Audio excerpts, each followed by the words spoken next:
the Detroit Pistons would have won back-to-back NBA championships, and Melo would have at least 2 NBA championships on his resume. At least 2. Because as great as the Detroit Pistons were as a unit, and they were a great team, Chauncey Billups at the 1, Richard Hamilton at the 2, Tayshaun Prince at the 3, both the Wallaces at the 4 and 5 positions. As great as they were as a unit, none of them had the talent or the skill set offensively that Carmelo Anthony had. None of them. And I love that Detroit Pistons team. They're one of the greatest defensive teams in NBA history. And so Melo, in the early part of his career, while he was in Denver, this was why George Karl had an issue with Melo, because he wanted Melo to not only focus on being a scorer, but also commit to being a great defender as well.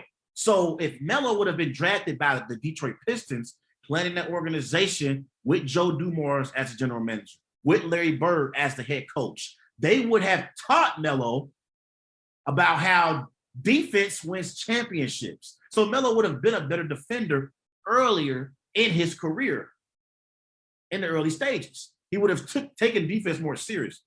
But offensively, he was exactly what the Detroit Pistons needed. He was exactly what they needed. As great as they were a team that scored points, as a team.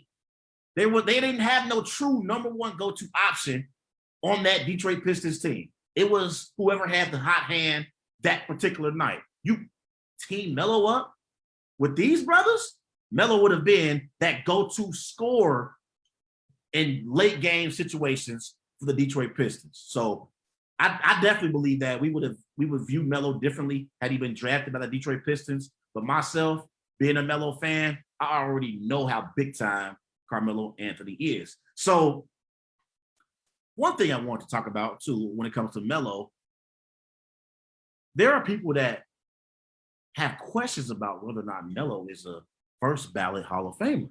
It's funny to me because the only thing that you can say about Melo is Melo doesn't have a championship.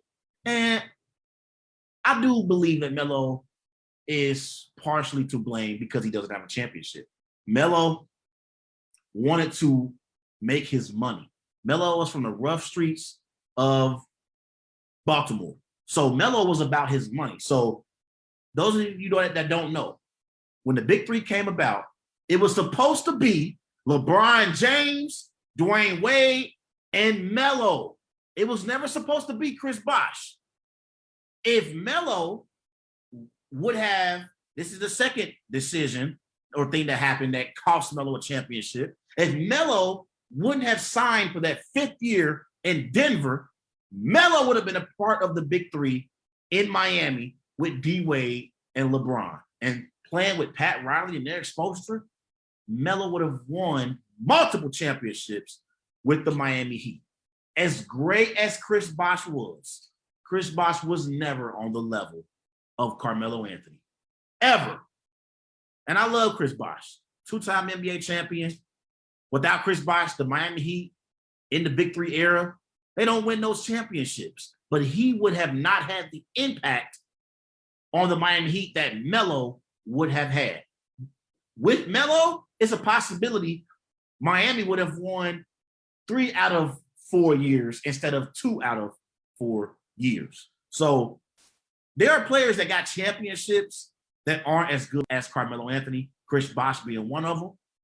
Kevin Love has never been as good as Carmelo Anthony is either. And y'all know he won a championship in 2016 with the Cleveland Cavaliers. So when we talk about players going into the Hall of Fame, don't just bring up championships because it's more to it than that. And I'm excited for Melo because this year he's going to get an opportunity to win his first NBA championship now that he's teamed up with LeBron James and Anthony Davis in LA.